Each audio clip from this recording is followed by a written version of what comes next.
All right, guys. Welcome to the 10X Interactive Bootcamp. Let me hear some noise from the ballers in the house. We have a room full of very special VIPs here. This is the ballers section, so we'll be calling them out as the ballers in the room. We'll be calling them out. You might hear him as the dog pound. Is the dog pound in the house? And of course, in addition to everybody that we have here in studio with us, we have thousands of you from all across the country, some from different parts of the world here to spend the next 3 days with us, digging into your business, your money, the way you're promoting yourself, and what you're doing to actually grow and scale. The time right now is a difficult one for many. There's a lot of bad news that you're hearing about right now, but we truly believe that this moment that you're in right now could be the single biggest opportunity in your career for you to take advantage of. But in order for you to do that, you have to have the right information. So for the last 35 years, the man that you guys are going to get to spend the next 3 days with has been helping people grow their business, get financially secure, and live out their true potential. Many of you on this in this event today have already experienced that to some degree, which is why you're here again. Congratulations for showing up. And some of you, this is brand new. So for those of you who this is the very first event that you've ever done with us or with Grant Cardone, let me just see you wave your hand like this so I can see on your screen. This is the first thing you've ever done with us. Wow, we got folks in the room here, first time. Good stuff. Well, welcome. What I can promise you is this, that you're going to get more information in the next 3 days than you probably have gotten in your entire life on how to be successful in business and make money. And one of the biggest pieces of feedback that we get from people that are new coming into our ecosystem is that they say, man, I wish I would have known this 10 years ago or 20 years ago or 30 years ago. And if you're saying that in your head right now, after we've just getting started, maybe after you start digging into a little bit more to who Grant is and what we do for our clients, I can assure you that you are in the right place and now is the right time. Because this 3-day event is going to change everything for you. And so what I want you guys to do right now is I want you to make the decision. Everything in life starts with a decision. And what I'd like you to do right now is I'd like you to make the decision that the next 3 days are going to get you unstuck. They're going to give you clarity. It's going to give you confidence. It's going to give you inspiration. It's going to give you motivation. It's going to give you skill set. I want you guys to make the decision that that's going to happen over the next 3 days. Because the first thing that you have to do is be open to it.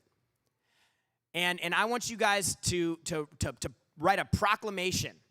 I want you to write down right now the level of income that you think that you're capable of generating for yourself, for your family, and your business.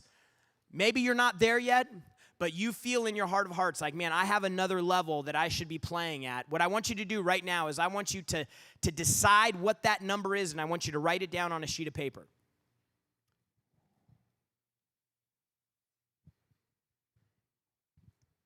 Because what we need to do is we need to start giving you guys some intention. We need to put some things in the physical universe. For some of you, that number may not be something that you've ever shared with anybody before.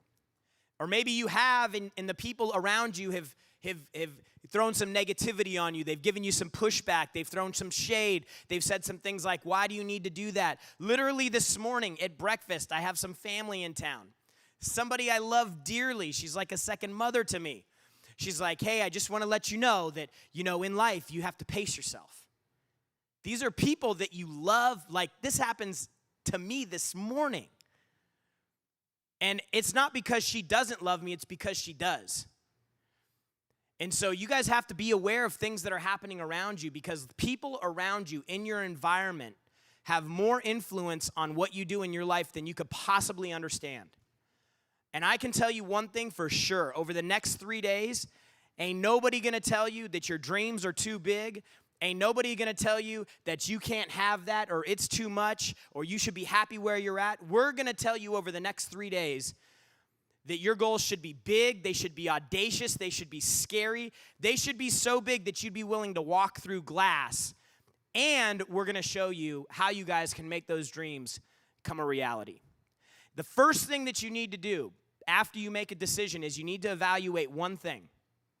Because to change, you got to change. And so what I want to do first is I want to make sure that you guys understand your appetite, your ability to accept change. So for some of you, you have received the workbook that we're going to be going through. You've received the physical workbook. You got a box sent out in the mail to you. For others, maybe you haven't gotten that yet and you're working on a digital version of the workbook. If you have not received your workbook yet, either digitally in your email or the physical book that got mailed to your house, if you go to the main dashboard in the system that you logged in with today, you have the ability to download a copy of the workbook. This is going to be really important because over the next 3 days, this is what we're living in. This is what we're going through. This is what we're going to be building out. Basically, your 10X dream is going to come out of this book. So make sure that you guys are grabbing your copy of the book. For those of you that do have it, what I'd like you to do is I'd like you to either turn to page 7 or go there on your document, on your PDF, the PDF version that was sent to you. I want you to go to page 7 because there's an assessment here. Okay? This assessment is designed to help us understand how open to change we are.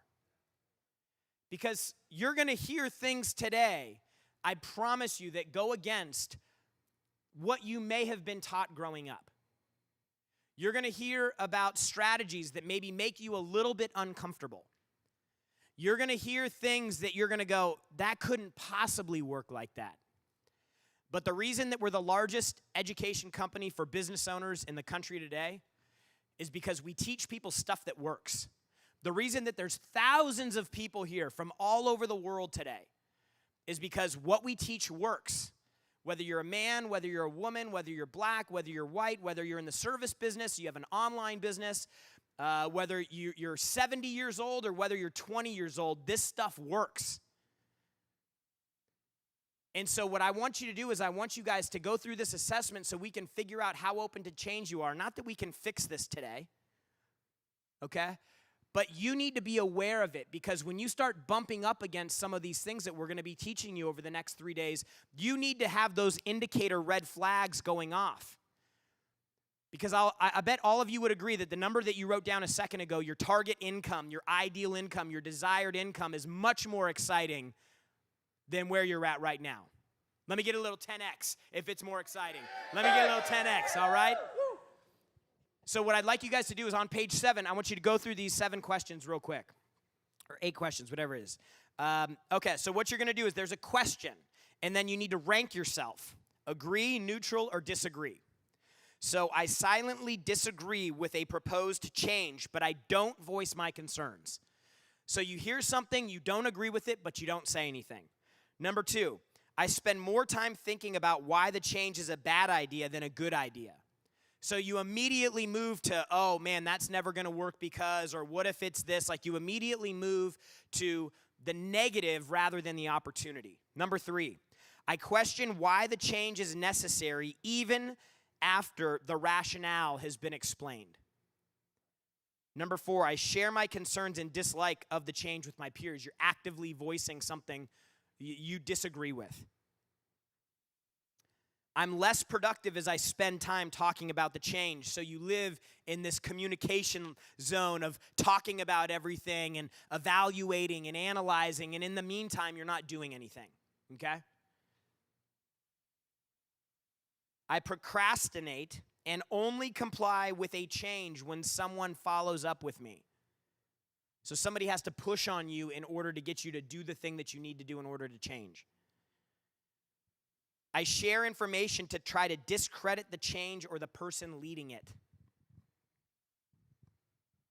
Okay, so you're actively trying to sabotage the change.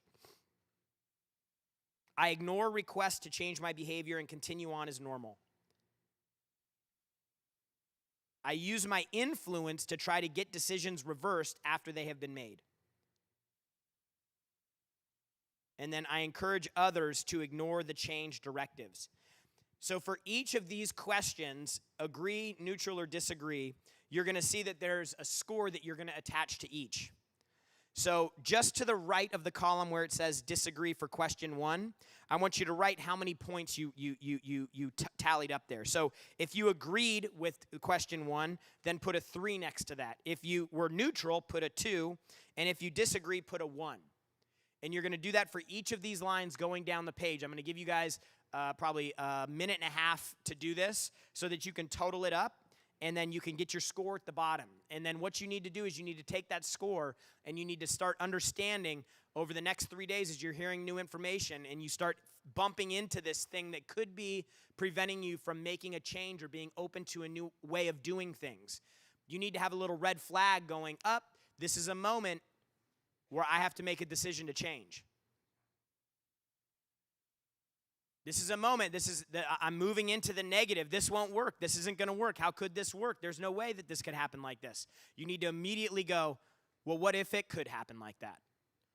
So we're trying to get you guys more aware of how you make decisions. Because the way that you make decisions affects every decision that you make in your business. It affects every decision that you make in your life. And for some of you, your resistance to change is exactly why you're in the position that you're in right now. Because you refuse to change even when it will improve your situation. And we're going to try to break that over the next 3 days. We're going to try to get you guys to think bigger. If you're making 50 grand a year right now, you have the potential to make 500. If you're making 250, you have the potential to make 20 million. It can happen for anybody. You have it within you, but you just need the right information. You need the right support. You need the right accountability. You need the right strategies, and you're going to get all of that over the next 3 days. I promise you, the closer you guys pay attention, the closer you stay connected with that thing that you're trying to get over the next 3 days, the more likely you are to leave here with it, okay? Page 8. This is a lids assessment. There's 3 lids, okay? The lid is basically like a cap. It prevents you from moving to the next level. Like it's a ceiling. It's a roof. And it prevents you from going up higher, getting more altitude, okay? There's 3 lids. There's the belief lid, which is confidence in yourself and your ability to do something. Number 2 is the operational effectiveness lid, which is your ability to operate the thing that you're doing to generate income and revenue. And number 3 is the leadership lid, which is your ability to develop other people.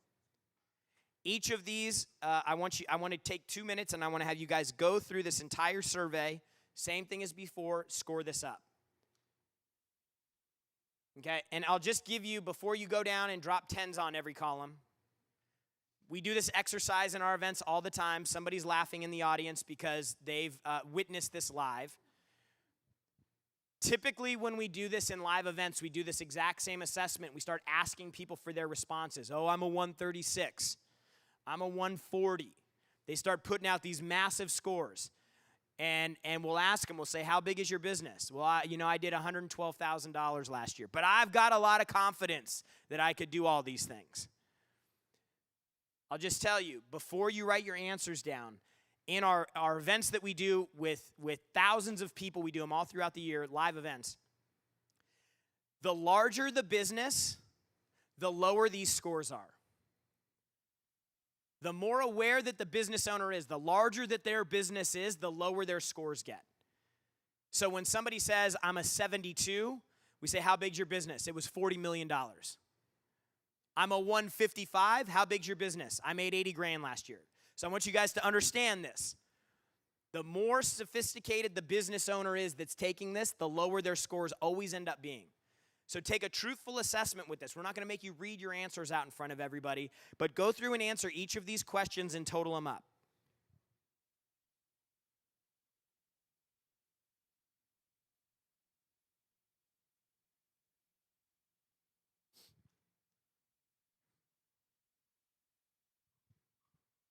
And after we get through these 2 assessments, we're going to get rolling. We're dropping right in today.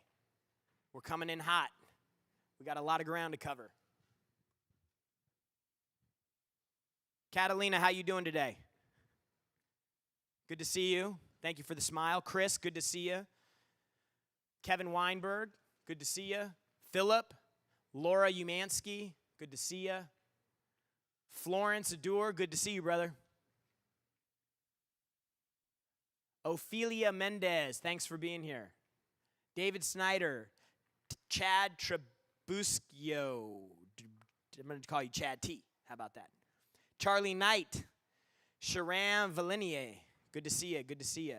Raj, good to see you. Javon, thanks for being here. Kevin Riley, good to see you guys. We see you. You are here in the room with us. Fred Camp, Kevin Nowak, Catherine Wasson, Craig Hardin, Stuart Jimenez, James Morgan, Joe Petty, Mike Aronson, Brennan Proctor. Thank you guys so much for being here.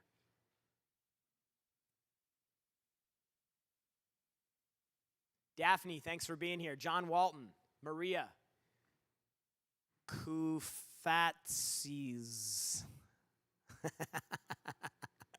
Good to see you. Anika, good to see you. Godfrey, thanks for being here. Maribel Hernandez, thank you for being here.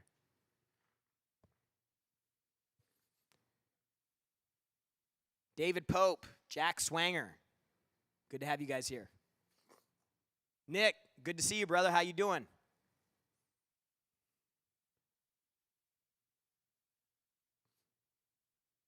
Okay.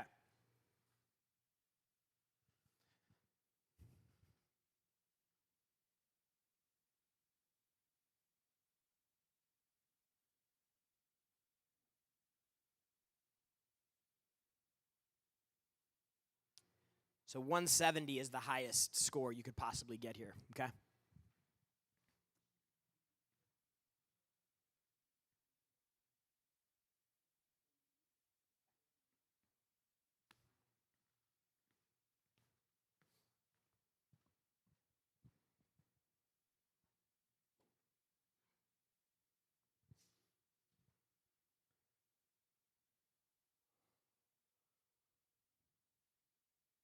To change, you got to change. You got to be aware where you're at. You got to admit that there are things that you don't know that are preventing you from getting to the levels of income, success in your business that you desire. So hopefully these two exercises were a bit more of gave you the ability to take a look a different way at how you make decisions and how confident you are that you can do those things. What's that? Yeah, let's get some scores from the room. What'd you guys score yourself on the LIDS assessment? 122? 126? 60? 136? 38? 65? 106? 108? 158? Got a confident one here. 108? 60, 82, Sheena 75, George Jr. 101,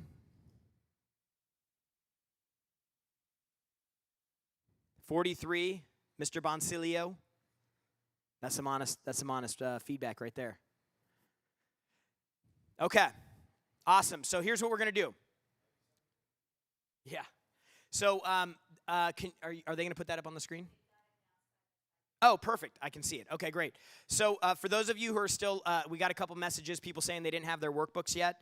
On the right-hand side of the screen here, side by side, should be on your screen. They're going through the dashboard right now, and they're showing you where you get your workbook. So when you log into the main dashboard, you scroll down a bit. It says, Welcome to the dashboard. Under Resources, it says, Download your workbook here. If you click that link, it will allow you to download the workbook. And then it'll pull the workbook up for you, and then you guys will be rocking right along with us, okay? So Cynthia, don't wait for that whole thing to print out. Just grab the first page. Okay, so quick overview on the flow of the 3 days. Today we're going to talk about a couple things. We're going to talk about money. Everything starts with money. If you have misconceptions about money, if your financial education came like me from middle-class parents, never had any big investments. The $100,000 job was like a win for them. If I could get a $100,000 job, knew nothing about. They didn't own real estate. It was get into the middle and ride it out. Don't do too much. Don't take too many risks. And just stay in your lane. Okay. The people that make it big have to break that. Like when I got around Grant, I started learning a different way to think. He was at the time probably the wealthiest person that I had ever met and spent any type of time with. And I started watching and I started seeing man, this guy's doing different stuff. Like he's talking about all these apartments that he owns. He's got this big house up on the hill next to Leonardo DiCaprio. I'm like, man, this guy's got something figured out. And I'll tell you, the first thing that I did is I did not try to learn everything. See, a lot of you think you got to go learn something new right now. You're like, oh, I got to go learn something new, and I got to figure this out on my own. I'm just telling you, that's not what I did. Today, I've been with Grant for 10 years. I was negative when I started with him, 13 years. Today, I'm worth probably $15 million.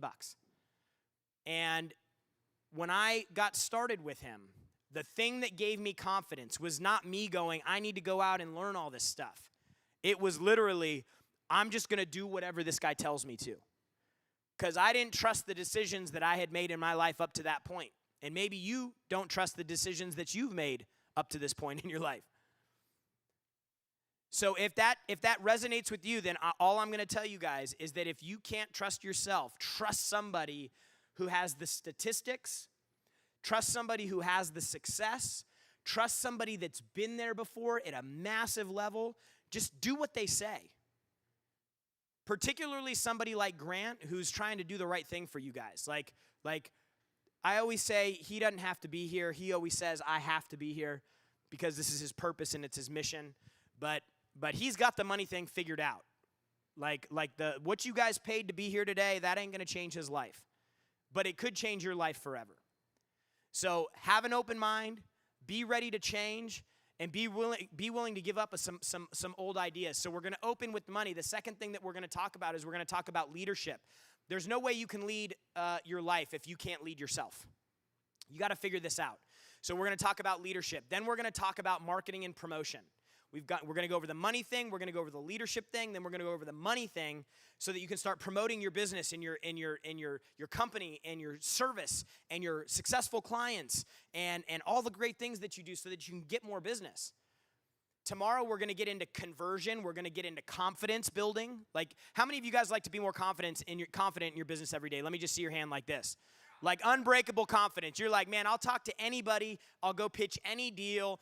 I'll go knock on any door. I'll do whatever it takes because I have confidence up to here that I'm going to get a deal. There's a secret to it. We're going to cover that tomorrow. And then on Sunday, we're going to talk about execution. Okay, Sunday, we're going to talk about how do you actually make sure that you put rubber to the road and you actually get the work done. Okay? We've thought out the 3 days of this event and the content very specifically. We've set it up in a very specific way. And so all you guys need to do is sit back, buckle up, and enjoy the ride because it's going to be a wild one. Now, I'll tell you two things. Number one, tomorrow night we have a pitch off. Okay, if you're in VIP and you have not submitted a video yet and you want to be included in the pitch off, you need to submit a video. Rhett sent an email out to all the VIPs. If you just put in your email pitch off, then you'll get the email about the instructions. Tomorrow night, we're doing like a Shark Tank style pitch off. It's awesome. It's great. We do it at the end of the day. It's amazing. You get to learn as a viewer of this. You get to learn how to pitch. As a participant of this, you get to learn some lessons, some brutal lessons, right? But it's all in good fun. It's a great time. So make sure that you guys plan for that tomorrow. The other thing is, after every single session that we do this morning and tomorrow and Sunday, after every session of content, what Grant's going to do is he's going to break everybody up and we're going to go into breakout rooms. This is super cool. We can't do this in live events, all right? This is something that we can only do using digital technology. After we're going to go through, we're going to teach some material, then we're going to give you guys a break to go do the exercises.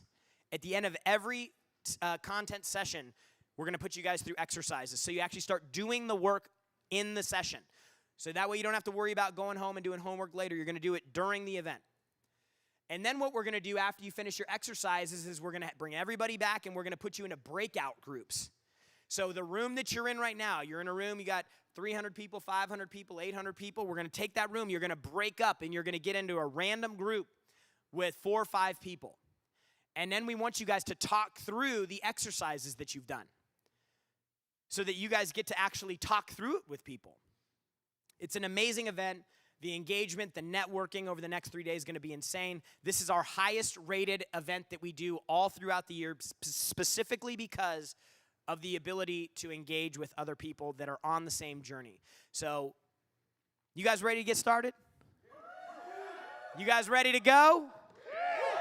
Then I need some help bringing to the stage our mentor, our 10X man. This guy, if you knew what he did to get to where he's at today, you guys would have even more admiration. I was there in the beginning. I got to see the struggle, the grind, the hustle, the commercial flights at 6 a.m. in the morning, coming back that night at 11 o'clock, taking red eyes, like doing the work, putting it in. And I know it's that work ethic that allowed him to become who he is today. And combined with the strategy and the information, you will be unstoppable. I could sit up here and talk all day about this guy, what he's done for me, what he's done for my life, what he's done for my family. But instead of doing that, I'm going to let him come up here and share with you guys how you can achieve your 10X dreams. Ladies and gentlemen, give it up for Mr. Grant Cardone. Thank you, guys. Thank you, guys. Thank you, guys. Thank you, guys. Thank you. Thank you. I appreciate it. Okay, so look, go back to that page that Jared was going over, page 7. If you go back to page 7. Today is about really like finding out where you guys are, right? Wherever you are is where you got to start from. So if you have liabilities, you have assets, you got strengths, you got weaknesses, you got to start where you are. And no matter how strong you get, no matter how great you are, okay, you're going to see yourself at that point answering these questions. Like on page 7, if you go back in your workbook, page 7 is about how open are you to change. You know, let's say you had $1 billion today. I'm gonna make you a billionaire right now. Bang, you got $1 billion in cash sitting around. How open are you to change? Really? I don't know. Some of you be like, oh yeah, I'm ready to change now because I'm rich. And some of you are gonna be like, man, I ain't changing nothing. I ain't going nowhere. I'm not talking to anyone. Like, you see, you understand. Let's say you're broke. I'm going to make you broke now. Wham. You have no money. Okay? How open are you to change? You're like, I got to change. I'm being forced to change. Okay? So somewhere between the bottom and whatever your top is, if you're not going to keep changing, you're probably going to not be happy. Right? Because if I'm broke and I don't change, I'm not going to be happy. And if I'm super rich and I'm not changing, I'm probably not going to be happy either. So when I answer these questions, right, like, hey, I slightly disagree with the proposed change. Somebody said, my wife said, you need to change this behavior you have. Or my kids. My kids could come to me, man, you need to change. You're over-controlling. You need to not control us so much, right? My daughter, she don't care what I got in the bank. She wants to know, hey, leave me alone. I'm 14 now. I want to do my own thing. I'm like, all right, get off the plane. Okay, so that's me slightly disagreeing with the proposed change, but I don't voice my concerns. See, so how many of you, like Jared said before here, a guy walked into the office yesterday, and his belt, Jared was telling me the guy's belt was over here to the right. Well, my first question was, Jared, did you tell him the belt was to the right? And Jared said to me, no. Not in front of everyone. And then I said, did you tell him at all? See, most of you would drop that question, the second question. You would take Jared as, oh, Jared didn't say anything. Oh, Jared told him later, okay? No, Jared never brought it up, so I asked him again. But did you, because I didn't get an answer to the question. Because if you don't get an answer to the question, folks, to your questions, you have questions. If you don't get an answer, a clear answer to the question, you are going to run through life thinking you have the answer and you don't.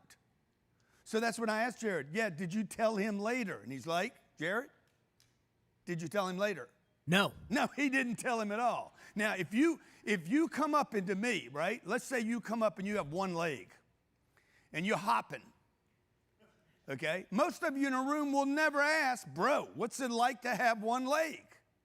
Because you guys are like, y'all don't want to confront the one leg phenomenon or the blindness, okay, or the disability. You guys don't want to talk about it. I'm going to tell you a story. My mom was dying. I've never told this story publicly before. I was in, where was I located? I was in LA at the time. My sister called me and said, hey, it's over. Like, mom, there's nothing else we can do for mother. And I'm like, okay, well, have you guys told her yet? No, we haven't told her. Okay, my brother's there, my two sisters are there, and I'm like, I'm on a plane. I got on a plane. We just had Sabrina literally 5 days before. I got on a plane, flew across the country to Lake Charles, Louisiana, went and sat down in my mom's hospital bed, and I'm like, what's happening? Because nobody confronted the beast in the room. Right? You got to confront, guys. You got to confront this. That's why that quiz is there. I said, Mom, what's happening? And she's like, what do you mean what's happening? And she's angry about it, right? Because she's just been told, hey, it's over. We can't do anything else for you. And I said, Mom, what's happening? She's like, what do you mean what's happening? I'm like, Mom, what is happening? Where are we right now? What is going on? And she's like, what do you mean? And she's pissed about it, right? And I'm like, what is going on? Where are we at right now? What is the condition? And she says, I'm dying. I said, great. How do you want to do this? Okay? 3 or 4 days had gone by before anybody sat down and confronted it. Once you confront it, man, I'm broke. Oh, no, I'm rich and I'm happy. Okay? I'm rich and I'm unhappy. Okay? I'm rich and my marriage is failing. Okay? I'm rich and my kids hate my guts. Like, you guys got to figure out where you're at, because if you don't figure out where you're at, you're not going to change. And to change, Jared makes fun of me all the time on this. To change, you got to change, okay? But the first thing you have to do, if you're taking notes, the first thing you have to do, and maybe do this on page 7, first thing you have to do to change is to confront. And to confront, you got to be honest. See, I'm an honest person. Okay, if you have one leg, I'm going to ask you, hey, bro, what's the deal with the one leg? I mean, what is it like to hop around everywhere? That's why some of you guys like me so much. It's because I'm so raw. It's like, oh, bro, what's it like to see out of one eye? Like, I would ask you that, okay? Just like, why not? I was with Rob Lowe the other night at my home in Malibu. I said, you know, Rob, I didn't even want to do this thing, okay? The PR people come, they're setting up the whole thing. I said, I hate this kind of shit, okay? Bunch of frauds coming into my home, okay? Movie star people that probably hadn't done anything. Well, I'm telling Rob Lowe this, right? Well, I'm telling Rob Lowe this, and he loved it because I was just being honest with him. First thing you guys got to do is get honest with yourselves. Everybody agree with that? Yes. Okay? Hey, everybody agree with that online? Yeah. You got to agree the next 3 days to get honest with yourself. How really good are you at marketing? How good are you at sales? Okay? How good are you at leadership? How good are you at confronting change and making changes? How good are you at procrastinating? Because some of you good. You know how to put it off, okay? Right, so this page is this, okay? We're going to get these numbered too, Robert. These should all be numbered so I can call them off. Number one, I disagree with the proposed change. Somebody said I need to change, and I disagree, but I don't voice it. The issue here is not voicing. No, bro, I ain't doing that. I was asked to wear a mask at a charity event, okay? I said, I ain't going to wear the mask. And I'm the only one telling people, I don't want to wear it, I'm not going to wear it, and if I got to wear it, I'm not going in. And they're like, no problem. Last minute, they said, please come anyway because they want my money.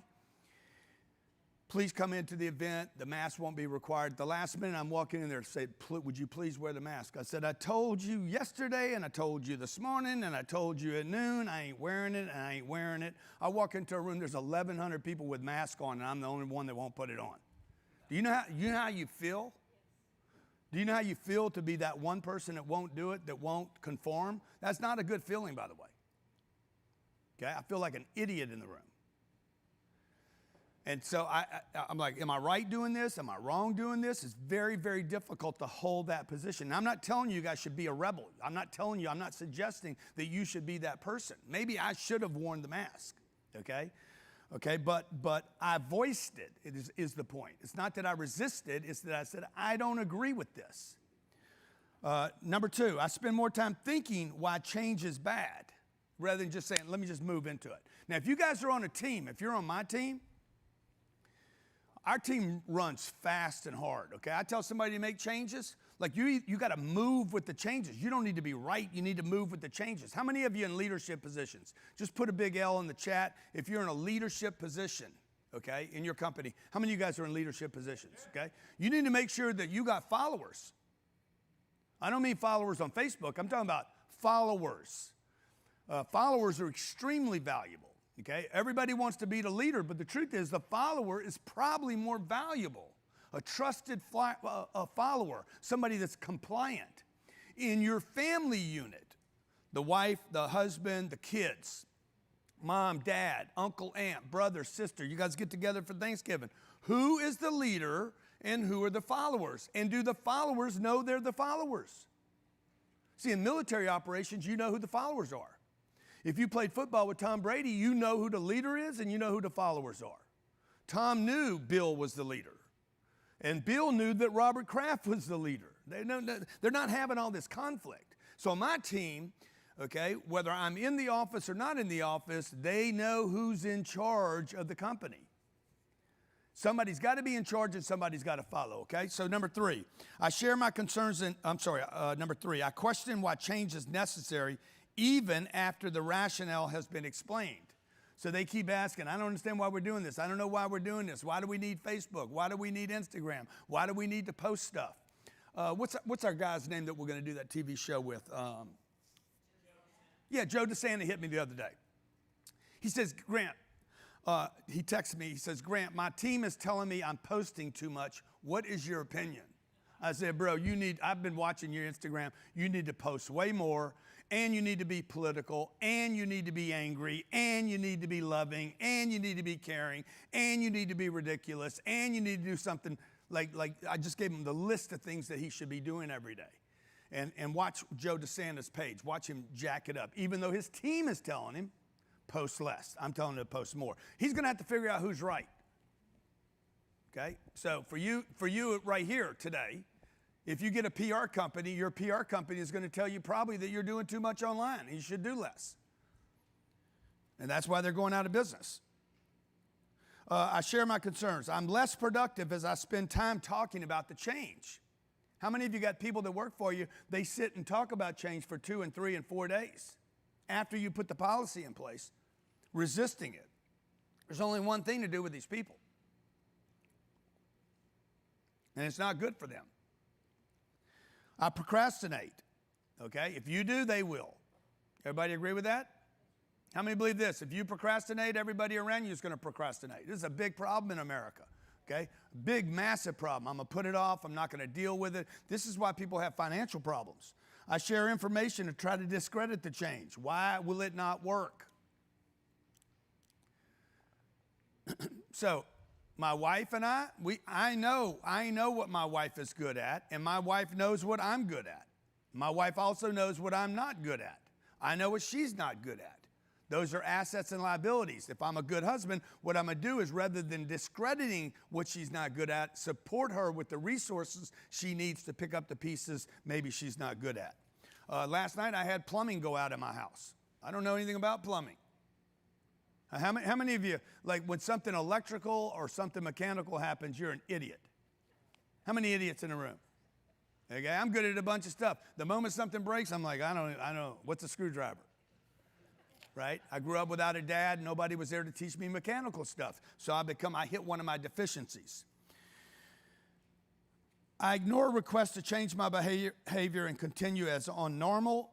I ignore the request to change. I'm terrible at that. I agree with that. Okay, I resist change. I use my influence to get decisions reversed. 100% I do that. I encourage others to try to ignore the directives, okay? I actually do that. I'm like, I agree with that. I do try to get people to ignore the directives of other people, okay? Because I'm a know-it-all. Now, go to the next page, page 8. My score was a 103. Can I have that book that I was writing in? My score was a 103. How many of you had a score higher than mine? Okay, just to, if anybody was curious about it, I wonder what Grant's score was. Somebody in this room was a 158. I'm like, God damn. That's high, man. That's a big score. You guys got that? That's called a LIDS assessment. My ability to grow my revenue and profitability, I rated it as a 7. If you go down to the fifth one on that page, my ability to grow my net income by more than 50%, I rated that a 4. It'll be almost impossible for me to raise my income by 50%. My ability to capture maximum market share in my area, I gave myself a 6. It should be a 4. I overrated myself right there. See, if you went back through this again, maybe you get honest again. By the way, what if you think you're a 158 and your team thinks you're a 98? You know, this is where you're starting to confront, okay, what are my problems with income, marketing, sales, monetization, scaling? Does my business even work? You could take this LIDS assessment and take it and say, I'm going to answer it not as Grant Cardone, the owner of the company, or I'm going to answer it as Grant Cardone, as the company itself. Like if you change the name of this and said, this is the 3 LIDS assessment for Cardone Capital, the 3 LIDS for Cardone Training Technologies, the 3 LIDS for Cardone University, the 3 LIDS for Cardone University. Different companies I have, right?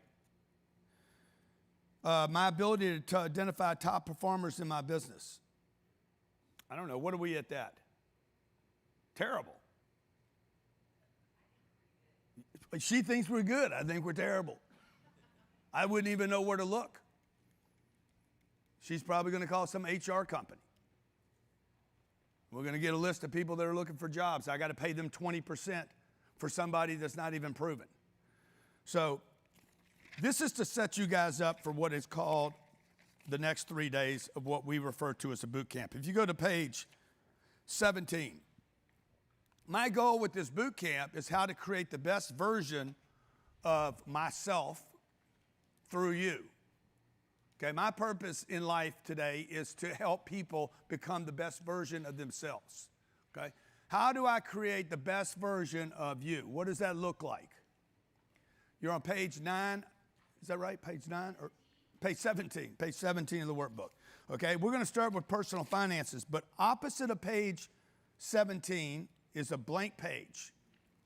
It's right behind the recap journal, okay? If you open your workbook, if you're on PDF, just find a blank piece of paper at your desk or your table or in your living room, in your bedroom, wherever you're watching this today.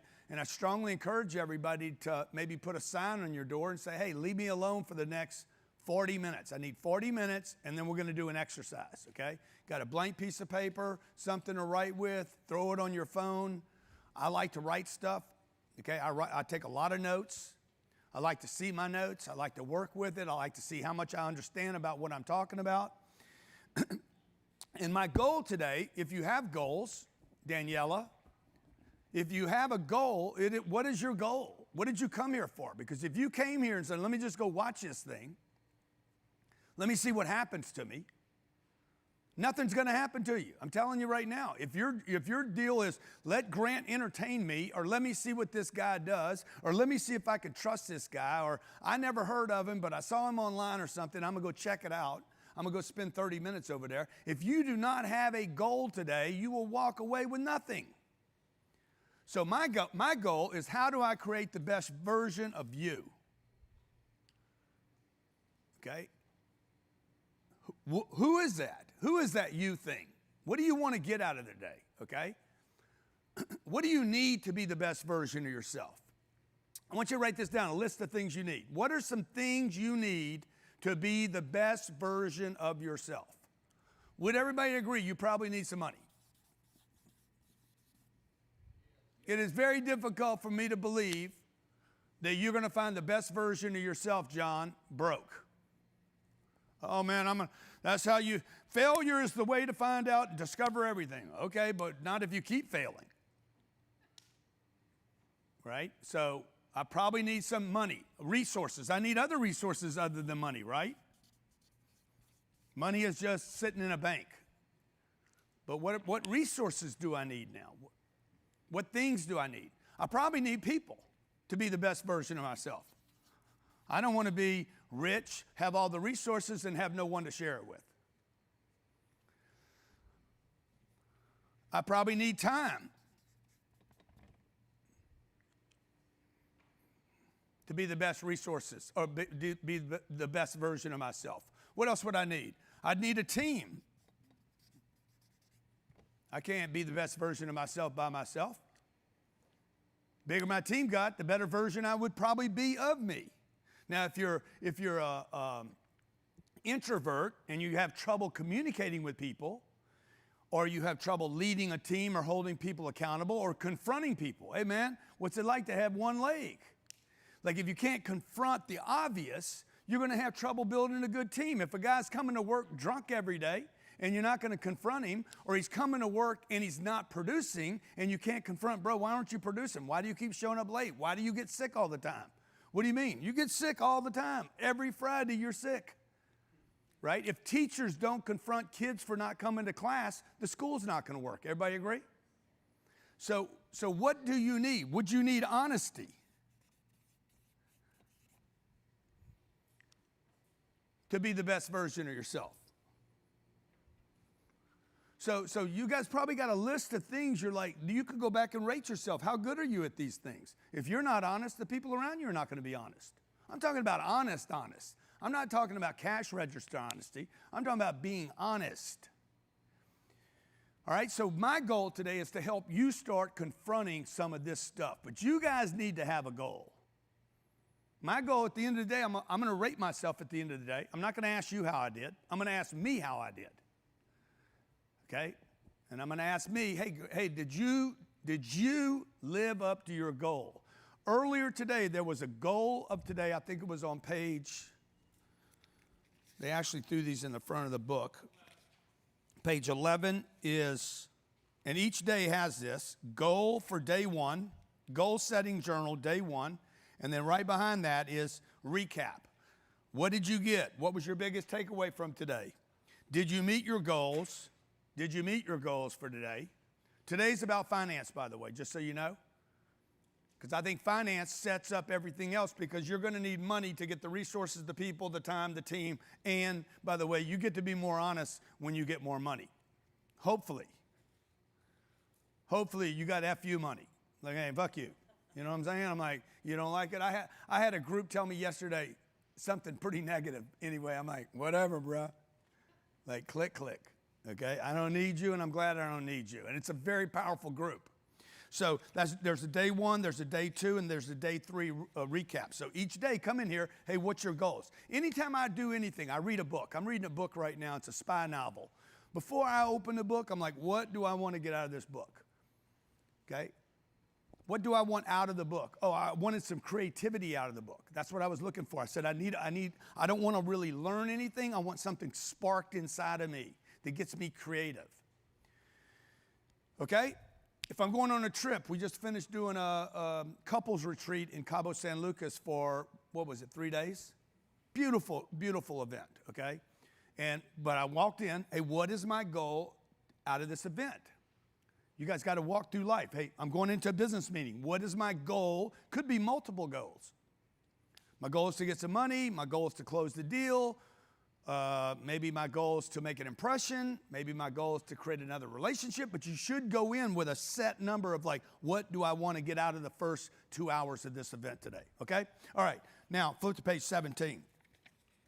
And we're going to talk about money. And we're going to put money at the beginning of this thing, because for some reason, nobody wants to confront the money thing. How many of you were told when you were growing up, don't talk about money? Don't talk about money. Don't talk about politics, right or wrong. And don't talk about religion. Notice I talk about all three of them all the time.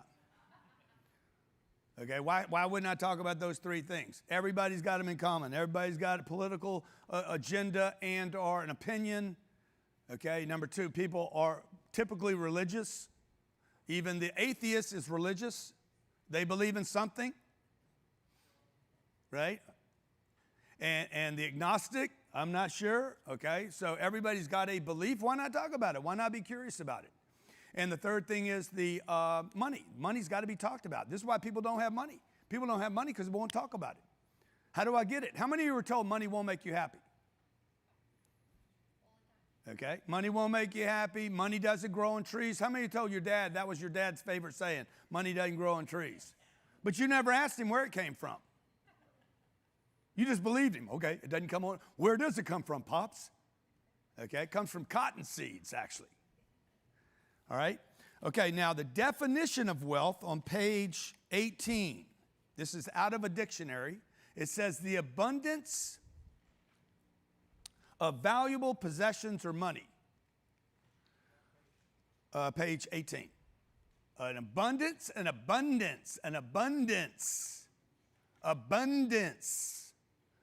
Okay, if you need to look up the word abundance, maybe you should.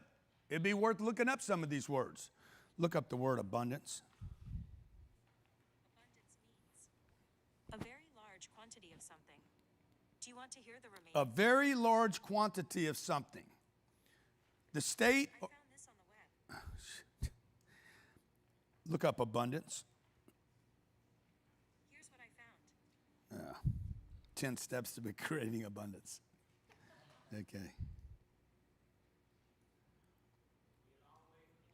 Man, we so far away from the metaverse. Y'all all huh? Oh, I do? Oh, abundance. A very large quantity of something. A bit.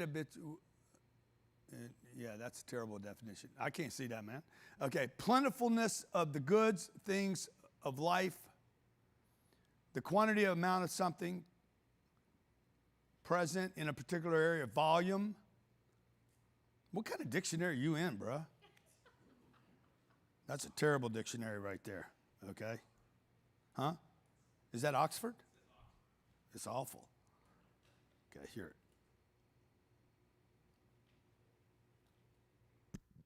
Abundance. An extremely plentiful or over-sufficient quantity or supply. Yes. Overflowing fullness. Affluence, wealth. Yeah, abound. It comes from the word abound, okay? I have a bunch of it. So when people tell you, oh, money won't make you happy, I'm not talking about money making me happy. I don't even know how we got in this conversation about money and happiness. This has got nothing to do with happy. By the way, happy ain't on the list right here, okay? I'm not looking for happy. I'm looking for some money so I can buy some resources so I can be with some people that might make me happy and do some things because I got some time. If I don't have time, people, how am I going to be happy? If you guys are grinding out, pounding out, if you're working all day, then you're with the kids, then you're exhausted, then you go to sleep and you wake up and all of a sudden you're like, I got more money in my bank account. Sherry showed me my financial statement this morning. It did not make me happy. Okay, it's bigger than it's ever been. And I'm like, okay, that didn't make me happy. It's just a number. In fact, I'm like, that number's wrong, that number's wrong, that one's wrong, that one's wrong, that one's overstated. So the numbers aren't going to make you happy. Everybody agree with that? What am I going to do with the resources to get the people so I have the time to build the team so I can tell people to get out of my life? Leave me alone, okay? Because the thing that makes you unhappy is the people around you that you don't want to be with. How many of you would get rid of half of your customers right now if you had a bunch of money? You just get rid of them. Be honest. How many would be like, okay, those people got to go? How many of you would raise your prices if you had more money? Because you're like, you know what, I just want to deal with a different level of people. You understand what I'm saying? I want to give myself choices. Definition of wealthy, okay, and abundance. Okay, I would have freedom. I would have freedom to waste things. The state of being rich. Number two, state of being rich, material prosperity. Number three, plentiful supplies of a particular resource. Okay, I have plentiful, I have abundance, I have enough stuff I don't have to worry about. Like I grew up, saving everything. We saved food, okay? My mom would tell me, eat the food. And I'm like, I'm full. I'm 6 years old. I'm good. And she'd be like, eat it all. I put it on your plate like she was the perfect quantity person or something. She slapped it on the plate and she's like, eat it all. I'm like, bruh, I'm good, okay? And if she couldn't convince me to eat it, what did she do? She put it in the refrigerator as a leftover. Save it for another day. How many of you right now, if you look in your refrigerator right now, you got stuff you didn't want to eat 2 days ago in your refrigerator today? If you didn't want it 2 days ago, and then you talk yourself into this like, oh, it gets better as it sits in the refrigerator. Okay? Very few things get better in the refrigerator. Some things do. The brisket's not one of them. Okay? All right. Number 4, a plentiful supply of a particular desirable thing. Now, could I be wealthy in friends? Could I be wealthy in health? Okay, I have a friend, a dear friend of mine right now, just found out he's got cancer. Okay, he is extremely wealthy financially. He's got many, many friends. He's wealthy with friendships, okay? He's wealthy in his personal sense of self. He's spiritually extremely wealthy. And now he's got cancer and he's like, oh, okay? Plentiful supply of a particular desirable thing. His health is gone. All right? Also, I want you to put at the bottom of this page, okay, add this. Wealth, archaic. The archaic meaning of the word wealth was well-being. Had nothing to do with money, really. It was well-being. You want to write this down. Well-being, prosperity. And the word wealth actually comes from, originally, this is, I don't know, in the year 1700 or something, it came from this word right here. Well, health. So for you guys, your mom, your dad, your uncles, your aunts, people that haven't been educated about money, never looked up the word prosperity or abundance or wealth. Dude, the word came from health. If you don't have wealth, you probably don't have health. Okay? And I need money to buy wealth. Some of the best treatments on planet Earth require you, probably my friend Doug, is probably going to have to get on a plane and travel outside the United States of America to get treatments that will not be delivered here. And that's going to require him to go someplace. It's going to require time. It's going to require resources. It's going to require a hospital. It's going to require him to walk away from his job, right? And most people are not planning for that. And you're going to work every day, grinding out every day, knowing in the back of your mind, knowing I hadn't confronted something. Okay, 3 types of wealth. You want to write this down. There's 3 types. 3 types of wealth. There's your income. That's the one everybody wants more of, except the wealthy people. The wealthy people don't want income. Number 2 is your monetary savings, stuff you put away. Oh yeah, okay. So, I mean, I don't really want income. I don't want to earn income. I would rather not have any income. I'd like to have assets. I want assets that I can go grab, put debt on the asset and grab money from and then pay it off again. Just back and forth, because I don't want to pay taxes. I pay plenty of taxes. I pay property taxes, employee taxes, sales taxes. I generate tremendous amounts of tax activity, okay? Last year, we probably paid $80 million in property taxes. But me giving the federal government, the IRS money, if I never gave them another penny, it would not bother me. I sleep perfectly fine at night. If I could move to a country, Dubai has no taxes. I might move to Dubai just to not pay taxes. I would end up with another 30 or 40 million bucks every year. All I'm going to do is take the money and reinvest it. So how many of you would love to figure out how not to pay taxes? Okay? But you see, here's the problem. You're like, I want to make more income. I want to make more money. I want to make more money. Okay? But income is taxed. Okay, third thing is capital wealth. Capital wealth. These are investments. Okay, this is Elon. Elon doesn't have any income. Maybe if you remember on Twitter, he's like, hey, do you guys want me to pay taxes? Everybody wants him to pay taxes. He's like, but the problem is I don't have any income. What he has is a bunch of stock.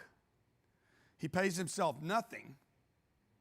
And every time he needs some money, he just takes, I got, $100 billion or $80 billion worth of Tesla stock. I'd like to borrow against a part of my portfolio. And they're like, yeah, here's $10 billion. And he gets $10 billion. He pays no taxes on that. That's number 2 right here, okay? Number 3 here. He takes $1 billion loan out against his 40 or 50, $60 billion worth of Tesla stock. He gets $1 billion loan. He pays no taxes on that. He invests the $1 billion.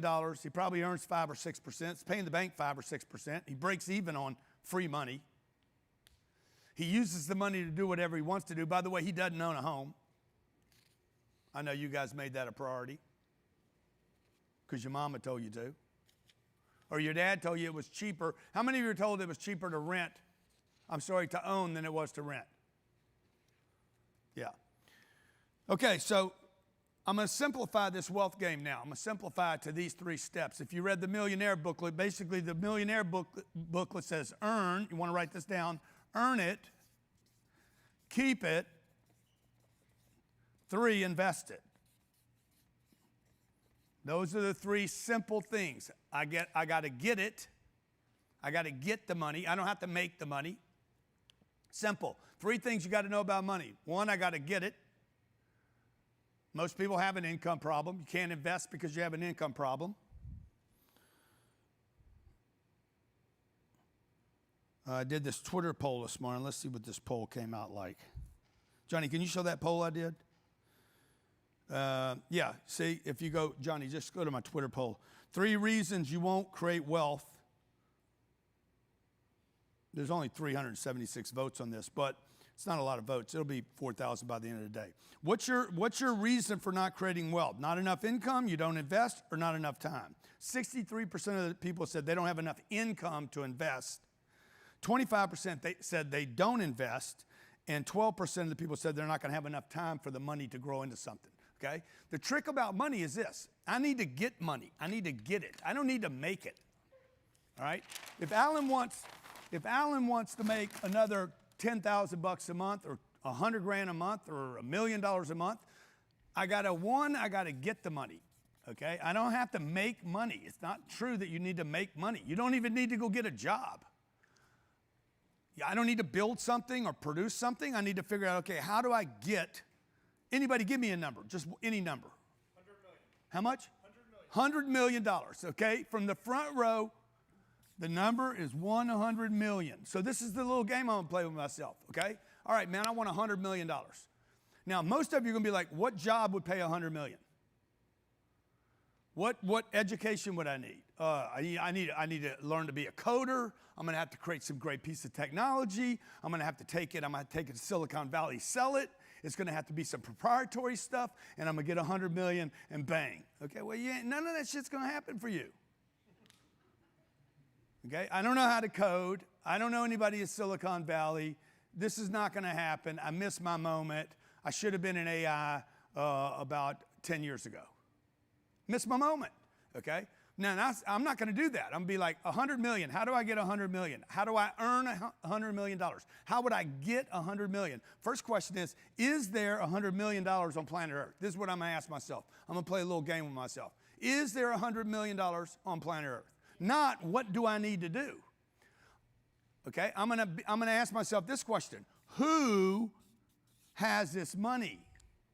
That's why I'm telling you guys, you don't need to make money. You don't actually need to do anything. A lot of people will be like, well, I need to find out what people want and need. No, you need to ask, is there $100 million on planet Earth? Let's change the money. Let's change this to honey. Okay, I want 100 units of honey. What are you going to ask now? Who's got the honey? Right? I want a girl. Okay, where are the girls? I want to know where is it, not what do I need to do right now. First, I need to go to where that is. I want to pick up a train and take a train from Miami to Philly, okay? Who's got the train, right? Where is the train? What do I need to do? I don't need to go build a train. If you're going to fly back to Los Angeles, who's got my seat? You understand? Not what do I need to do first. It's never what. It's always who or where do I need to go to meet who. And most people think I got to make something. So this is what I'm going to do. I'm going to play the $100 million game. Y'all want to play this game with me? Yeah. You can be 100 million, 10 million, 1 million, 1 billion. It doesn't matter. It's all the same. First thing I'm going to ask is, who's got $100 million? Is that even real on planet Earth? Okay, give me a big 10X in the emojis. Do our emojis work? Yeah. Have you tested them out this morning, Jared? God dang it, man. If you guys see the emojis, yeah, that's a 10X. Give me a 10X emoji if you think there is $100 million available on planet Earth. Everybody agree? Okay, you guys agree there is? Now, if I pulled 100 million out of the world economy, would I cause a problem? No. It is a non-event. Okay? We sent $150 billion to Ukraine, and most of you can't find it on a map. That's $150 billion was sent to Ukraine. I think there was $100 billion that we gave back to Iran, okay? Like, this money is ridiculous. Trillions of dollars. There's $20 trillion, $22 trillion sitting in savings accounts in America today. 22 trillion. Do you understand? 1% of it is insured by the FDIC. 1%. If we had one more bank failure, okay, no deposit in America would be insured. This is why I tell you guys, I don't know why you guys leave money in a bank. Become the bank. We're going to roll out something here this year where you become the bank. Okay? So who's got my money? Is there 100 million? This is what I'm going to ask myself. Is there 100 million? I got to sell myself and convince myself there's plentiful, abundant resources available that I could get mine and I don't hurt other people. You understand? Because you guys are not going to go try to, get it all and leave other people short. I don't want to do that. I'm like, if I do that, do I hurt anybody? Nobody would be hurt. Everybody with me? Nobody's negatively impacted because I got $100 million, okay? Now, first I got to get it, okay? I'm going to, what do I need to do to get it? Who precedes what? What do I need to do? Now what I'm going to do is I'm going to break it down, okay? $100 million, and I'm going to figure out how many different ways I could do this. Okay, let's say I had a $1 product. How many times do I need to sell a $1 product to get 100 million bucks? Is that right? 100 million? Divided by $1. Oh my God, that's a lot of times. I got to do something 100 million times in order to get $100 million. Okay, well, let me see if I can make it easier because I don't think I can meet 100 million people. I got to get 100 million people to give me $1. Everybody with me? See how I'm making it easier? Okay, let's see. How many people would I have to get to give me $10? 10 million, man. 10 million. 10 million. There's 330 million people in the U.S. economy. There's 7 billion people on planet Earth. I need to get 10 million people to give me 10 bony Maronis to have $100 million. Okay? Well, how else could I do it? Okay? I get what is this, $1? I need 100 million people. 100 million people to give me $1. That's one way. Number two, what's another way? $10 times 10 million. What's another way? $100. I'm gonna get 1 million people, is that right? To give me $100. How many of you think it'd be easier to get 1 million people to give you $100 than to get 100 million people to give you $1? Why? Why would it be easier? Because you don't have to meet as many people. See, you guys understand? You don't have a money problem. You got a people problem. You guys understand that? How do you guys understand that? Yeah. No, but do you guys really understand that? Yeah. Okay? You got a people problem, not a money problem, and you thought you had a money problem. Now you're like, why do I need to do this? Well, that's a different problem. Okay? My friend Atul's up there. He's like, I don't know if I need 100 million. Okay, well, good for you, bro. Leaves more for me. You guys are like, I don't need all that. Okay, good. You don't need all that. Whatever. I'm not judging you. I'm gonna go get mine though. Number 4 way to do this is what? Another easier way to do it. I'm gonna charge a handful of people. How many people I need for this? 100,000? 100,000 people, $1,000. That gets a little more difficult to do, to get people to give you $1,000.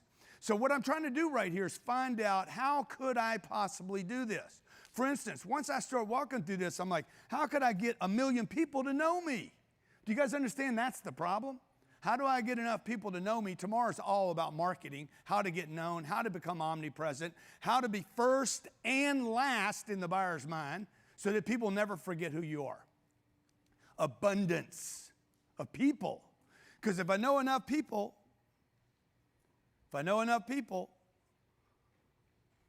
that had $100 and I knew something I could communicate to these people and I was driven to do that, okay, page 19, and I was driven to do that, you're being driven to do something.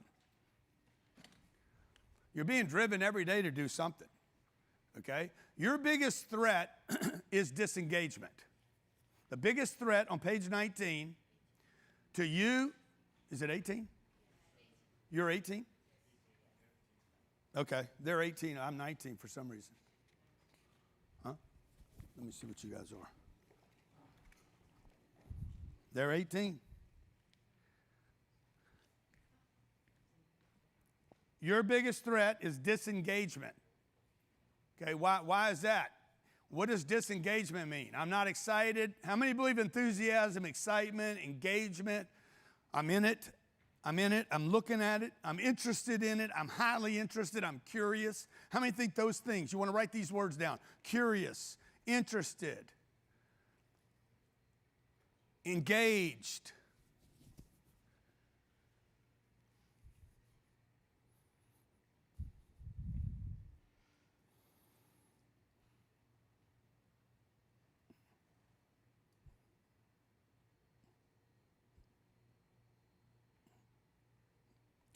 Committed, hooked, matched.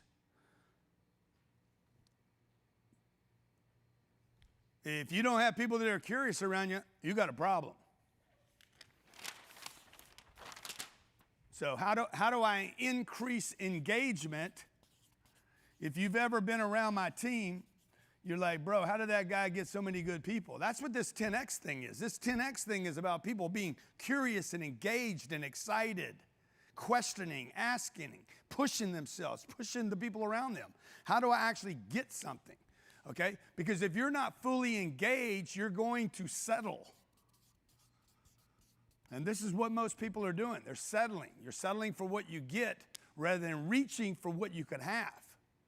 How many believe you have way more potential than you have right now? Okay? So on page 18 of your book, 19 of my book, thank you, okay? What would you rate? I want you to rate your engagement. What is your engagement in life? Not just this moment, okay? In life, like overall, typically on any given boring day, Monday, a Wednesday, a Friday. I'm starting to say my days now because they make fun of me because I say Wednesday. I go Wednesday, not Wednesday. So everybody's making fun of me, so I'm going to fix it. You see, I got to change. Or just tell you, huh? That's right, okay? And then Sacha's saying, don't change, Grant. Just keep saying Wednesday. All right? Okay? So on any given day, Lynn Walker, okay, what is your engagement? I'm talking about your normal, you're not here today. In life, what would you rate your normal engagement? 10 being the top. How are you normally engaged? I need a pen, guys. Oh, I have a pen. Okay, now I want you to rate the people around you. on a normal day? What are they engaged at? So you're like, oh, I'm a 6. And then if you're a 6, they're probably lower than you. Everybody agree? Rate your engagement, rate their engagement. And then I want you to rate the engagement of the people that you take advice from. Okay, I'm talking about mom, dad, uncle, aunt, people that just kind of wander in life, like that lady. Who was that lady, Jared, that said, what did she say? You need to pace yourself? She was a dumbass. You do need to pace yourself. You need to run hard all the time until you can't run anymore. So I don't. Why was she even telling you that, Jared? She's worried about you? She was like, I don't want to, because they're coming into town to visit, and you got a lot going on, and I don't want to add any more stress. And I said, listen, I'm built for this. I got a long fuse for this kind of stuff. Come on over. It ain't too much. And she said, you got to just let me tell you something. I just want to talk to you for a minute. You need to understand that, like, you got 2 little boys, and they're going to grow up, and it's going to be a lot harder. La, la, la, la, la, la, la, la, la, la. You know, you just need to pace yourself, Yeah, my mom used to tell me all the time. She was the first person I would call. I'd be like, Mom, check it out. Look what I did. And she's like, that's great, son. You did that, but you need to understand, I love you just the way you are. I'm like, yeah, what's that got to do with this real estate deal I just did? I just bought 97 units, man. I said, the bank gave me a loan. I can't believe this. I cannot believe I got a loan. How many of you got a loan the first time you ever got a loan? You're like, somebody lent me money. This shit is crazy. I cannot believe this happened. Okay? I tell my mom, man, they gave me a loan. Mom, don't you understand? She's like, yes, son, I understand. You got 97 units. That's great, but I love you just the way you are. And I'm like, what was she telling me?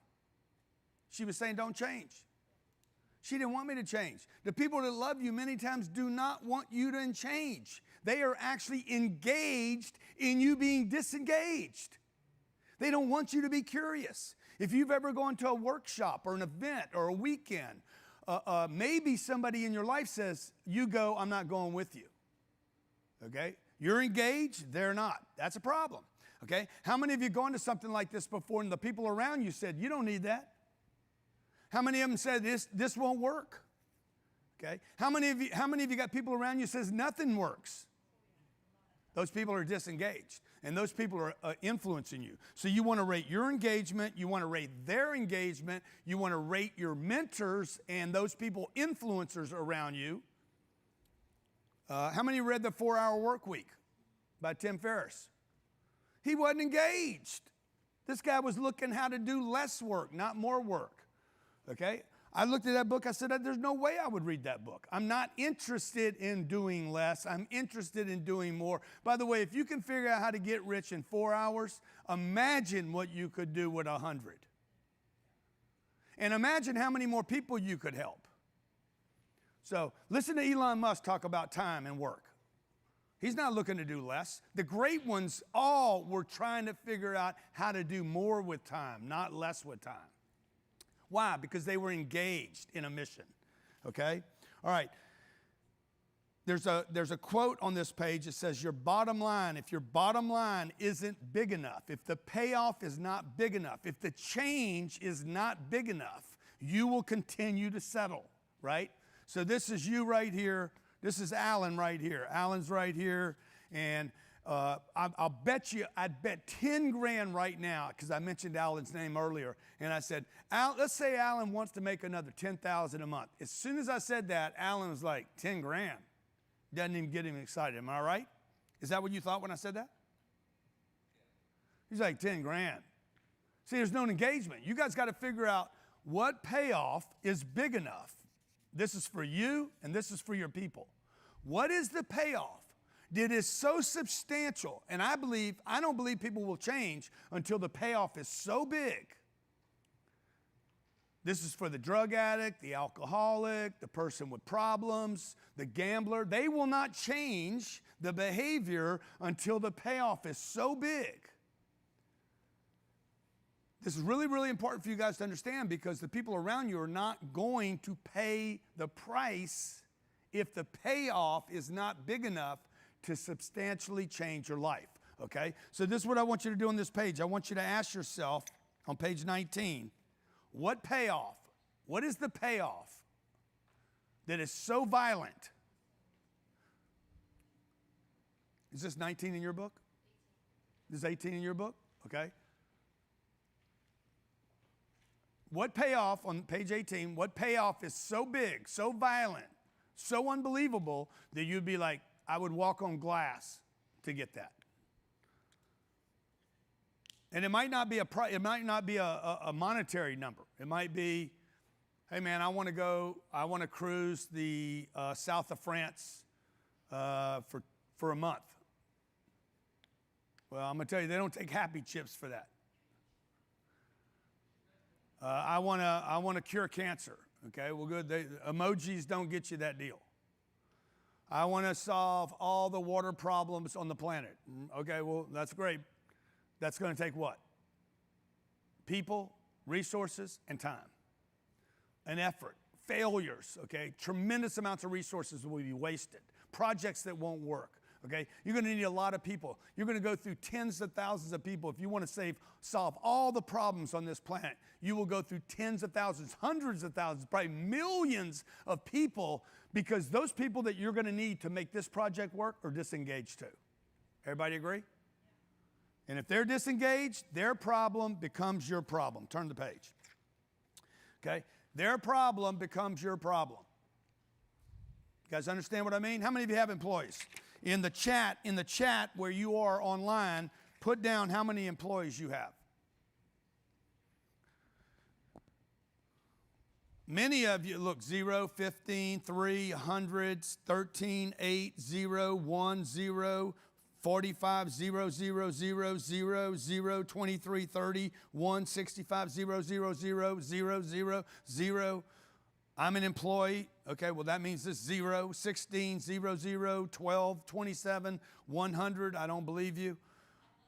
0, casual, labor, whatever. What does that mean? That must be a Canadian. 0, 7, 3. I need to get employees. 15, okay? 64% of all businesses in America have no employees. 64%. 67% of all small businesses in America break even or lose money. So if you guys want to be a successful break even or lose money company, don't have employees. That's the takeaway. 64% of 32 million businesses in America, 19 million businesses in America have 0 employees. Okay? Most of those companies break even or lose money. Analysis, get employees.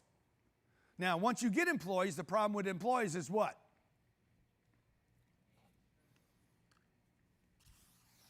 They're not excited. Can't even show up to work. Okay? When you're hiring them, they're like, hey, when do I get off? How many times is that the question, Sherry? Okay? What's the vacation policy? I'm like, we ain't got one? Annie, when's the last time you've been on vacation? Recently? You had one recently? Yeah, her birthday. My goddamn birthdays.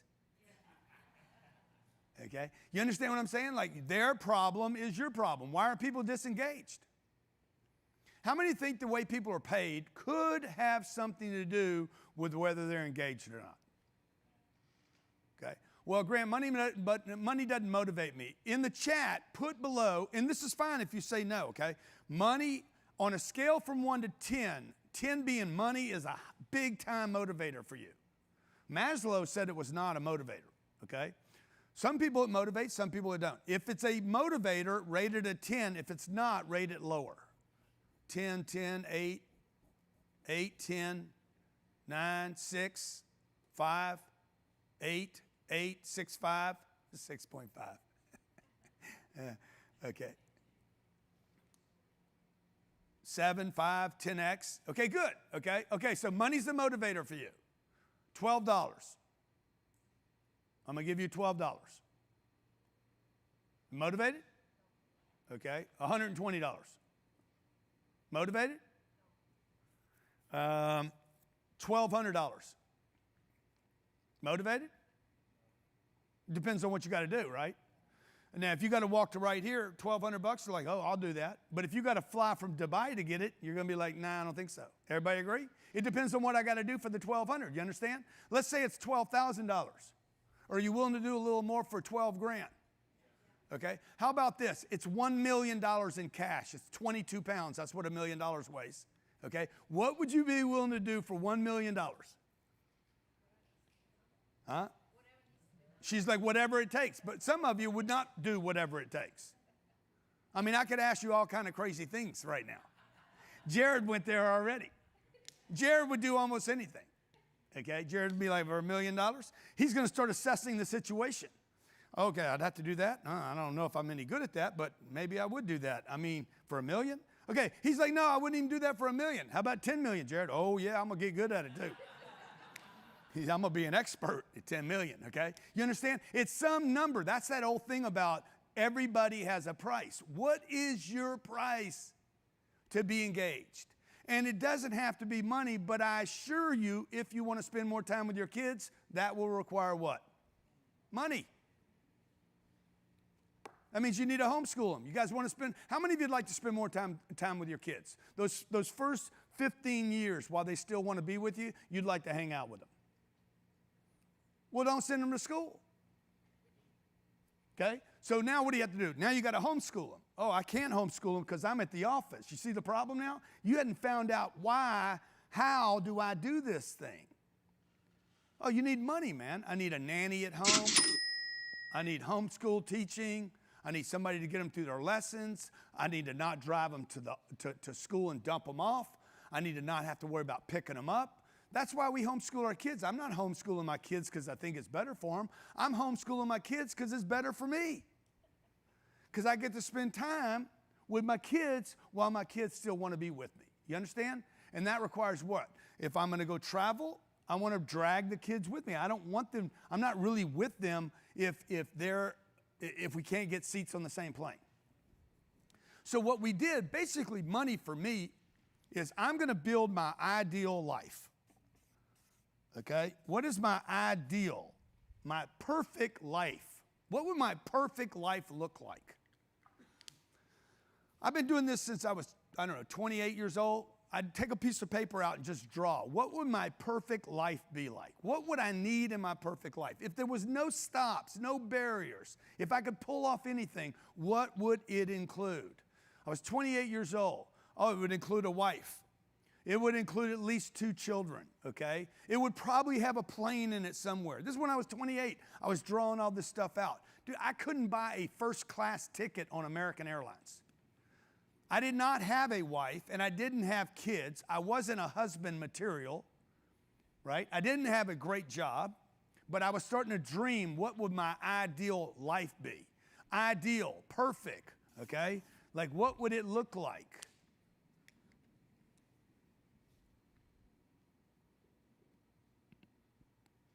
I would definitely be engaged. Everybody agree with that? I'd be excited. Satisfying one's conception of what is perfect, yeah. most suitable. Most suitable, existing only in the imagination, desirable or perfect, but not likely to become a reality. That's what the dictionary says. Ideal. Ideal is not possible, is what it's saying. Okay? Representing an abstract or hypothetical optimum. I'm just playing here. All I'm asking you guys is to play a little bit. Like, what would my world look like? Okay? Now, on a scale from 1 to 10, based on what you just thought about, where are you on an ideal scale? This is where we need to take this workbook to this direction. Where would you rate your ideal life so that when we get to the exercises? Where would you rate your on a scale from 1 to 10? Are you a 1, a 2, a 3, a 4, or are you a 10? And I can tell you, if you're in this room right now, there's no way you're anywhere close to 10. Otherwise, you wouldn't have come to this today. You wouldn't have showed up, Terry. Tenny Kyle, okay? Atul, John, Lynn. If you guys were anywhere close to ideal, you wouldn't come to this today. By the way, the word ideal, it's a nice word, came originally from the word idea. This is an idea about what my life would be like if I could make it ideal. An ideal life would include people probably that are engaged. I'm 28 years old, 29, 30, 31 years old. Till I was 40 years old, I kept doing things around money rather than ideal. I was drawing out ideal. I had apartments in it. I had a plane in it. I had a wife and 2 kids in it, but I had no employees. Because my way of thinking was keeping me from expanding. I thought people were problems, and by the way, they are. People are problems. Everybody agree? How many of you got problems? Let me see a hand if you got problems. Let me see a hand if you're a problem. Oh, yeah. Of course you're a problem. Okay, you're a problem. Now, when you add more people, you're going to end up with what? Exactly. Okay, page. It says their money problem is your money problem. What page is that for you? Page 19. Okay, you want to fill this in. 76% of people that live in this country live paycheck to paycheck. That number floats somewhere between 67% and 80%. It's probably a lie. It's probably not even real. 64% of people in America have no money in savings. 90% have no clue of their biggest expense in a household, probably 92%, a little higher than 90. Have no clue. Listen to this. People that you're hiring have no clue what the biggest single expense in their household is. 94% of all people in America fail a financial literacy test. 67% of Americans can't pass a basic finance test. I think Vermont just passed a rule yesterday. There will be no more boy and girl. It will be a sperm producer or egg producer. That was passed this week. 10% of Americans collect 50% of all the income in this country. 10% of Americans. I'm one of the 10 that collect 50% of all the income. 10% of Americans own 84% of the wealth.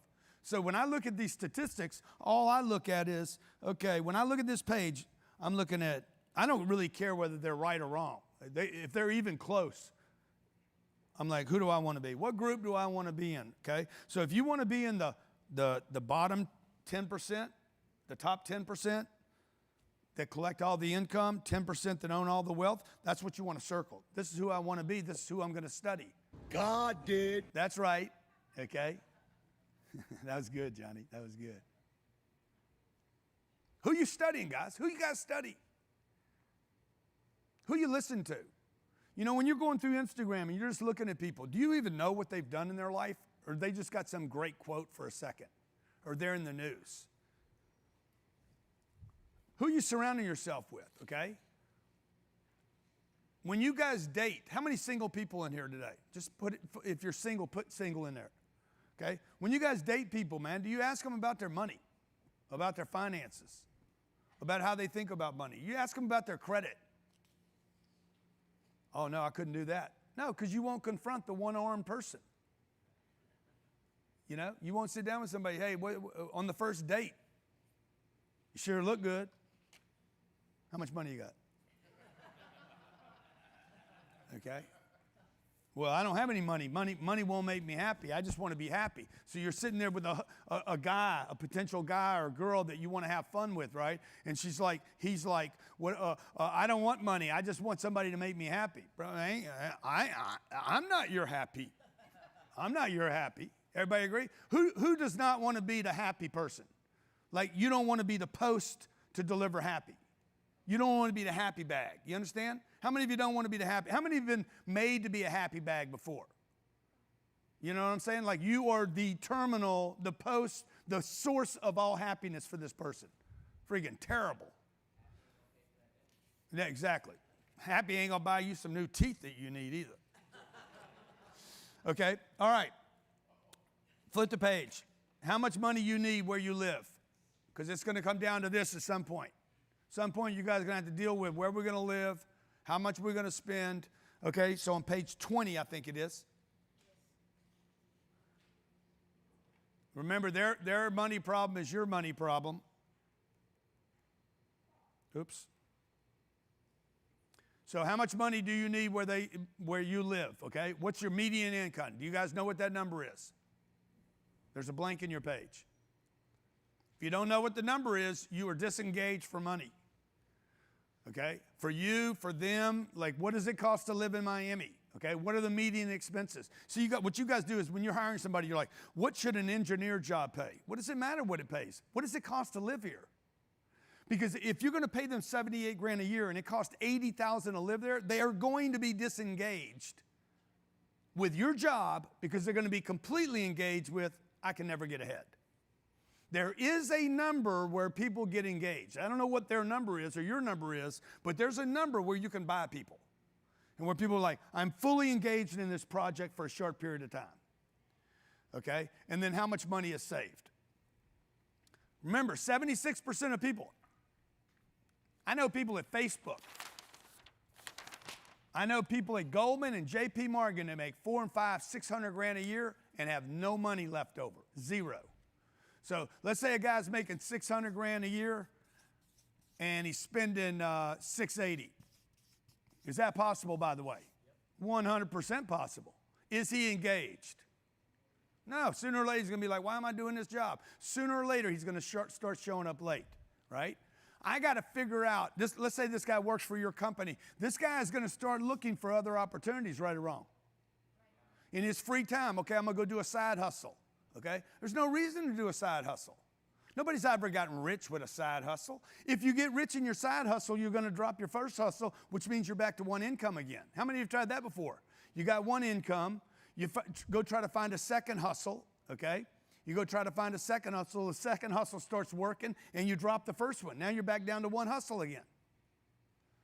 That's not the goal, okay? By the way, when you're doing hustles, your first 5 hustles should be all of them should be associated. They should be strung together like fingers on a hand. I would never have a hustle over here on this hand and then go find another hustle way over here. I would find the index finger would be a hustle, okay? So my first business was speaking to car dealers. My second business was consulting the same car dealer. So all I did was add a finger to my hand. When I moved my thumb, it moved this business. My third business was real estate. Okay, I took the money from the first business and the second business that were connected and dumped it into the real estate that required no energy at all for me. All I did was take and dump money. I'd end up broke because I was buying the real estate, and I'd go back and hustle the speaking engagements for the car dealers, for the manufacturers all over the country. I'd travel around, and my second company would pick it up and consult these people. Our businesses today, can you show the world the 10X world? You have it, Johnny? But you guys need to know on this page, median income, median expenses, and money saved. You need a path so that your people can get out of this situation, okay? I can't help this guy. This guy's got a spending problem probably. Everybody agree? What do you think? He's spending $680, he's making $600. What's his problem? Has he got a spending problem? No, he's got an income problem. He just needs to add a 1 to that, problem solved. Everybody agree? Now, some people are going to be like, no, he just needs to reduce his expenses. So that's one way to do it. But the other way to do it is to increase his income. Which one does he have more control over? How high can this go? How high can the income go? Could that be 10 million? Sure it could. I can keep changing this. This can only go to 0. So you want to write this down, okay? You have more control over your income than you do your expenses. Even though you believe, people are taught to believe, the thing to control is your expenses. Expenses are not the thing you need to control. What you need to get a control over is income, okay? So it goes like this. All businesses, income, expenses, profits. You need to figure this for your people too, because if your people are not making money, at the end of the day, if they have no money freedoms, choices, if there's nothing left over, okay, they are going to consider another hustle, okay? So these are our businesses, okay? All these businesses started out with, they're all connected. There's not a business in here that I'm going to talk about that is not connected to the other businesses. They're all connected. 10X Growth Conference. We do a big conference. It produces Cardone Ventures. Okay? People that come to our conference end up at Cardone Capital, invested in Cardone Capital. People that come to 10X Growth Conference, that we produce this event once a year, 12,000 people come, another 25,000, 30,000 online, profitable event right here in the top right-hand corner. My little laser's not working. I don't know if you guys have a laser that works, but it drives business to Cardone Ventures. I'm going to bring Brandon up here today to talk about how to scale through people, right? That also produces Cardone Capital Investors, which end up giving money to the Grant Cardone Foundation. And you guys end up at our boot camp. See, they're all connected. People could come to our boot camp and end up helping out with the foundation. People come to the boot camp could end up being investors at Cardone Capital. How many of you here are investors at Cardone Capital? Let me see a hand, okay? How many of you here have Cardone University? See, look at this. How many of you here have been to Brandon Dawson's Cardone Ventures? Good. 3 of you in the room. How many of you here have used our 10X health system? See, all these things are connected. Do you understand? I don't have disconnected businesses. Okay. Yeah, see these? Oh, yeah, man, that's awesome. 10X Growth Conference. Whoa, that thing is real good, okay? I mean, that's a big, fat little, that's like a 1X beam, okay? So this little thing right here, it pushes kids to our monthly 10X education, where kids come into our offices right here in Aventura, and we educate them on finances and literacy and how to become more intelligent as kids. Cardone University right here, our online platform, that goes out to tens of thousands of businesses around the world. We're getting ready to make this kid-friendly. I'm going to take this right here. Let me see if I can do this. See if I can find this.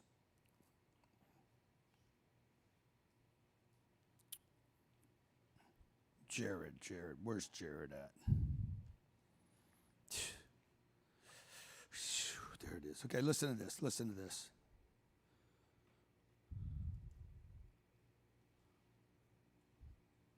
The U.S. dollar is the world's dominant reserve currency, among other such currencies including the euro, the yen, the pound, the renminbi, the Canadian dollar, the Swiss franc, and the Australian dollar. A reserve currency is a currency held by central banks in significant quantities. It is widely used to conduct international trade and financial transactions, eliminating the costs of settling transactions involving different currencies. The dollar has... That was not written by me, nor was it voiced by me. That was not me. That's AI. So we'll take that and we'll be able to produce that into Japanese. Okay, imagine that'll be my voice in Japanese. Right? Okay? Or it could be a 10-year-old version of me. Amazing. Okay? Now, why am I telling you that? Because that's how you scale something. But none of this happens if you're not engaged. Everybody agree? You got to be engaged for long periods of time. By the way, it's easier to be engaged for a short period of time than it is for 35 years. And along the way, you got to find other people that are engaged, that are paying attention. If you guys have ever seen our crew, man, our crew's engaged. They're paying attention. They're excited. How do you do that? This weekend, Friday, Saturday, Sunday, today, tomorrow, and Sunday is about getting you guys fully engaged so you're not living in poverty with a mindset of barely getting by, okay? So you got to know, hey, I'm bringing somebody on, okay? I'm bringing somebody on. I'm bringing a person on. And the expenses in this town are $58,000 a year, and the job is only $50,000 a year. Before you hire that person, you need to understand that formula. Everybody agree? And you're like, you know what? I'm going to pay this person $60,000 a year. And I'm going to give this person an opportunity, okay? I'm going to give this person a bonus opportunity right here and see if they're engaged. So I'm going to solve their problem with the job. I'm going to pay them 60, not 50. I'm just going to make more income out of my company. I'm going to overpay this person to solve a problem for me. Everybody with me? And I still haven't solved the problem because there's only $2,000 left over. You guys need to think about this person that you're trying to bring on, or this consultant, or this partner. When you're doing a partnership, if we're going to do a partnership, you got to win, dude, so you're engaged. Brandon Dawson comes to me and says, I want to start a business with you. Okay, how's it going to be big enough, bro, so that you're engaged and excited, and you and your wife are willing to push in all your chips behind this one thing? Okay, flip the page. Flip your page. The 5 wealth classes, and then I'm going to take you to break here and to do an exercise. Everybody can be in the wealthy, okay? There's basically a big triangle. And the very top of that wealth triangle, I'm going to break this down for you. Can they see this, Johnny? Yeah, they can see it, okay? Top wealthiest people in this country make $600,000 to $823,000 a year. 600 to 823. It's probably closer to the 823 than it is to 600. Upper middle class. This is income only, by the way. This does not include assets. Like, to me, like, I wouldn't even rate wealth on income. Income, to me, means nothing in the wealth class. The wealthiest people I know income's not even the issue. It's never the issue. They're not thinking about income anymore. Upper middle class is $130,000 to $160,000 a year. Middle class, $70,000 to $80,000, $89,000 a year is supposedly the middle class. Now, if you look it up online, you're going to see that number go from like $28,000 a year to $80,000. Like, the spread is so big, it's phenomenal. This is the politicians that are lying to you guys to keep you from burning the White House down to the ground. Okay? Lower middle class, 34 to 69. Poverty, 19 to 34. Now, if you go online, you're going to look up something online, and you're going to see that poverty is $19,000 a year and below. You're going to see different numbers, okay? By the way, 50% of the entire world population sits below $34,000 a year. In fact, I think in America, poverty in America would put you in the top 10% around the world. But depending on where you are is where you are. I think if you make $19,000 a year in India, you'd be in the upper top wealthiest people in the country of India. Okay, which wealth class do you want to get into?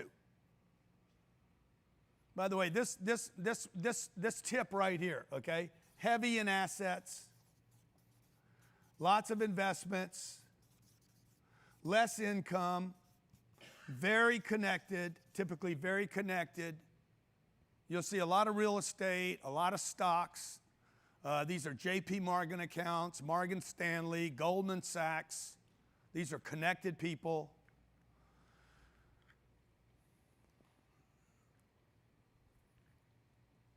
Somebody said, what was the top figure? The top figure is $600,000 to $823,000 a year. So I started studying these people when I was 28 years old. I have not always been in the financial condition that I'm in today. I've been studying these people. What I decided to do is only study the people in that little red tip. What do they do? Who do they meet? Where do they go? How do they invest? That's all I looked at. Who are they? What did they do? How did they get there? How do they think? What do they eat? You just show me what they did. I want to get in that top group. Okay? If this pyramid comes crumbling down, where do you want to be? You do not want to be on the bottom. You don't want to be in the middle, and the middle's getting crushed right now. And there's a play right now to take this whole middle and push it into that purple zone. Okay, which wealth class you want to get into? Make a decision right now. Where do you guys want to be here? Okay?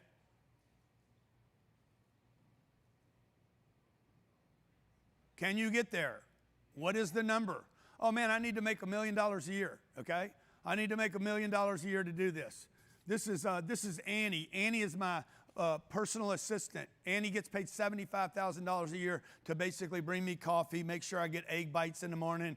I get my schedule. She tells me where to go, when I got a haircut, when I got to get an x-ray. You got to do this, you got to do that. You're over here. She bugs me all day long. I ain't going to pay her more than $75,000 a year to bug me. Okay, now if she wants to make more money than that, I'm like, here's some opportunities, Annie, to make more money. One of which I do not want her to do in her own time. If I don't solve this problem for her, she is going to cheat on me at night. How many agree with that? Okay? Let's say I pay her 75 grand a year and it takes $75,000 to live in this town. Tonight, if she's into survival for herself and her family and her fiance, she is going to hustle during the night and the weekends. That becomes a problem for me. Her disengagement or her problem becomes inherently my problem, right or wrong. So what I'm going to do is I'm going to put together, look, Annie, here's the deal. Back to this page. Her problems are my problems, okay? We're going to pay you $75,000 a year. It's going to probably cost you $78,000 a year to live in this town. I don't know, maybe not. Maybe she can figure out how to split the rent with her fiance and they split rent, okay? And she's got $17,000 left over. It's still a problem for me. So what am I going to do is I'm going to have a business that builds in bonuses for her so she can earn more money if she is truly interested. Okay, what'd you make last year? She made $220 last year. She made $150,000 in bonuses, not bringing me coffee. Okay, and she did it without having a side hustle. She hustled while she was at the office. That was my job to create that for Annie. So I'm like, Annie, this is what you're going to do, man. Make sure I got my coffee, my egg bites, my x-rays, my schedule, blah, blah, blah. I get my hair cut. I'll pay you X. I'm never going to pay you more than that money for that. Don't come to me and ask me for more money. If you want to make more money, you slide right over here, go into my phone, and start grabbing all these contents and making sure people that are hitting me for this or that or that or this are involved in these things. And for that, I will pay a bonus on your productivity. Everybody with me? Right? So the NBL, the NFL, the NBA, the MLB, you guys that hire people, how many bosses in a room? Just put a boss, put a big B if you're a boss, if you're hiring people. Okay? You guys need to figure out other people's problems, and you need to create products and services that don't solve customers' problems, but that solve Annie's problems. Many of the products we have, including what's in this room right here, you guys are in this room, okay? We didn't do this because we needed another $15,000 or whatever you guys paid for the ticket. We did it, we do this to create easy things for our staff to sell so they can be paid bonuses. Okay? Makes it easy for the sales team to say, hey, we got 15 spots.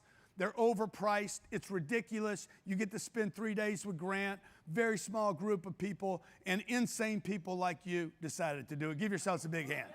The ballers. Yeah. Fucking crazy people. What did you pay for that seat? No, I had somebody else pay for it. Oh, somebody else paid for it. This guy's a genius, okay? All right? Okay. So where do you want to be, okay? Where do your people want to be? Now, if Annie wants to be in the upper wealthiest, okay, she's making $220 right now. That don't get her into the club, okay? What is she going to have to do to get in the club? She's going to have to scale herself out of that job. She's going to have to exit the little job and the security, and she's probably going to have to go backwards for a second, go work for herself, start her own business. 70% of them will fail, by the way. Probably 90% within 5 years will fail. Or she could start to learn how to invest like become a millionaire employee and start to invest money. She will start to have to take her money, quit worrying about how good or big her wedding is, and start to figure out how to focus on the wedding's going to last for what, a day? Plan it for 6 weeks or 6 months. Okay, and what they should be doing is putting attention on assets that will take care of them when they're having babies, and 10 years from now or 15 years from now, where, you know, the luster's starting to burn off. They're not as excited. They're starting to have to face the problems of life and the struggles, okay? What class you want to get in? Number one, you will never change your money until you start looking at it every day. You want to take these notes? You'll never change your money until you start looking at it every day.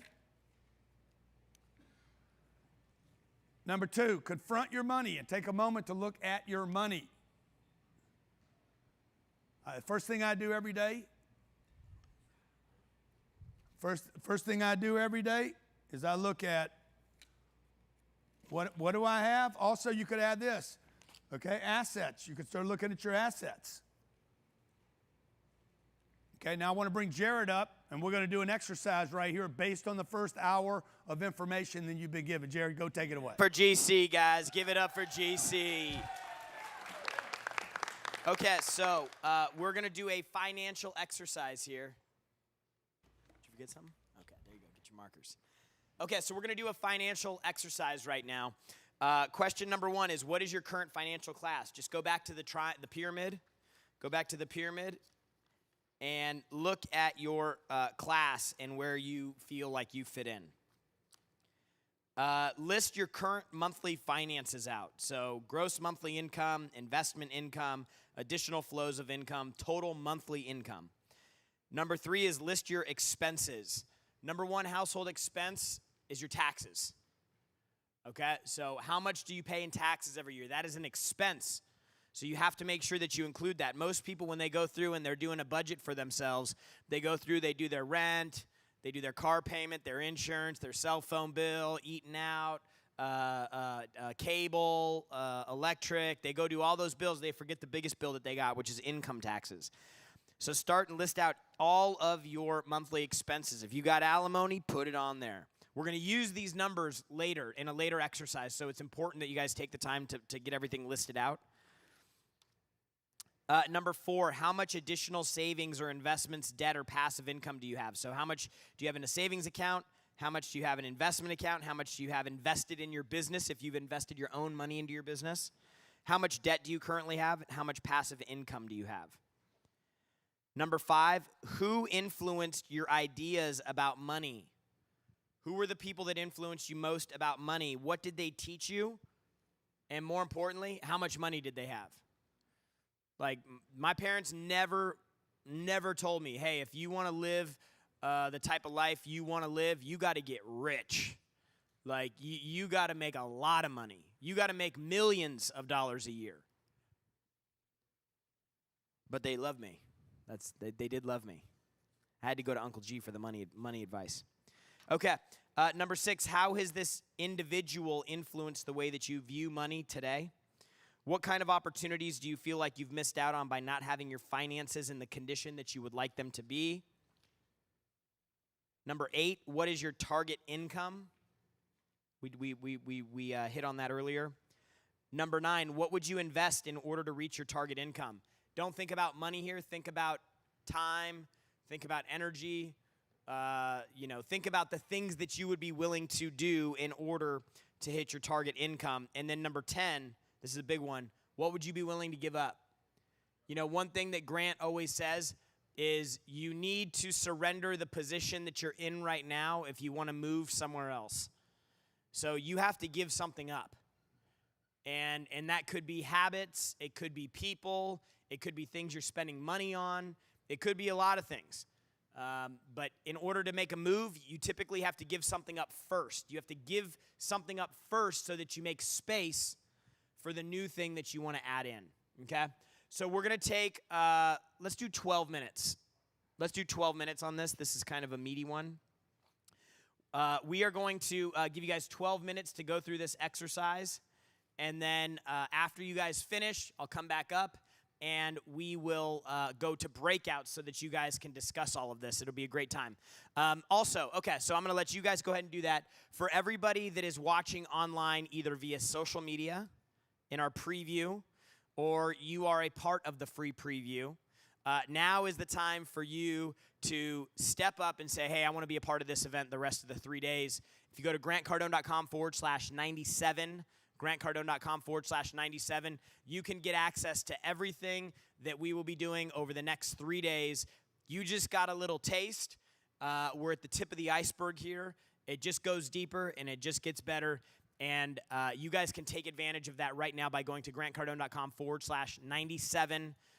We'll email you. You'll still get the workbook. You'll get everything that you need to get locked and loaded and participate in the exercises, the breakouts, get connected, network, do all that great stuff. grantcardone.com/97. We're going to break for the exercise.